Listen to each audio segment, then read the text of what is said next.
LNG সরবরাহ ব্যাহত হওয়ায় রাজধানী জুড়ে দেখা দিয়েছে সিএনজি সংকট। ফিলিং স্টেশনগুলোতে ঘন্টার পর ঘন্টা অপেক্ষা করেও মিলছে না পর্যাপ্ত গ্যাস। এতে চরম ভোগান্তিতে পড়েছেন সিএনজি চালিত যানবাহনের চালকরা। এ নিয়ে বিস্তারিত জানাতে রাজধানীর মানিকনগর থেকে যুক্ত আছেন ইমদাদুল আজাদ। ইমদাদ, জানাবেন এই গ্যাস সংকট কাটাতে কতদিন সময় লাগতে পারে, সংশ্লিষ্ট কর্তৃপক্ষ কি বলছে?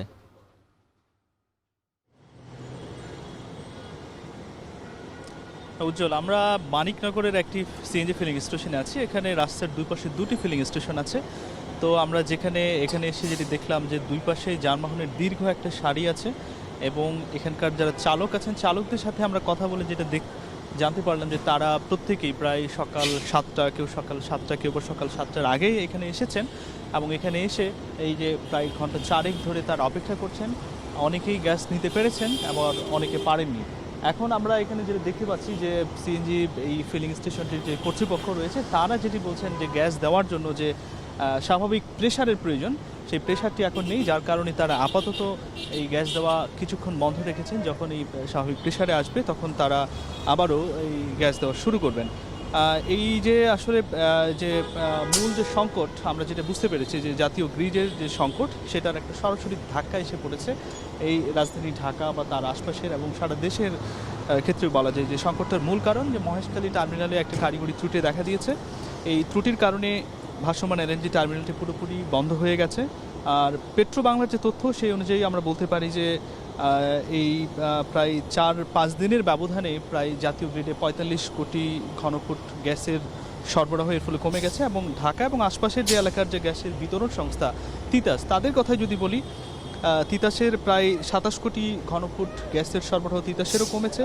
ফলে সাধারণ সময়ে ঢাকায় গ্যাসের সাধারণত এমনিতেই কিছু ঘাটতি থাকে এবং এই যে এলএনজি সরবরাহ যে কমে গেছে এখন অর্ধেকটা, যার কারণে ফিলিং স্টেশনগুলোতে গ্যাসের তীব্র লো প্রেশার বা স্বল্প চাপ এটা আরও বেড়েছে।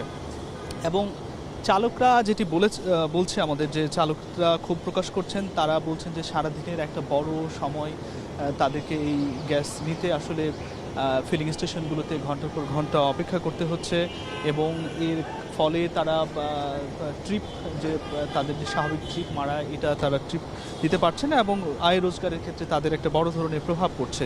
তাদের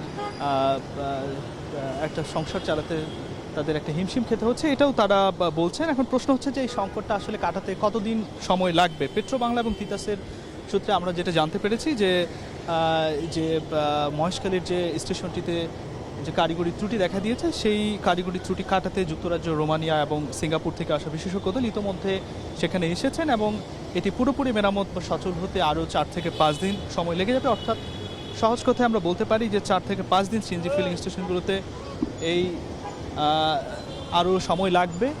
এখন অন্তত 4 থেকে 5 দিন অপেক্ষা করতে হবে, পাম্প কর্তৃপক্ষ এটিই বলছেন। এবং আমরা বলতে পারি যে যানবাহন চালকরা ঘন্টার পর ঘন্টা অপেক্ষা করছেন।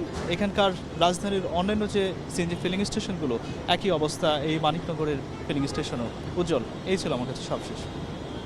রাজধানীর গ্যাস সংকটের খবর জানাচ্ছিলেন ইমদাদুল আজাদ।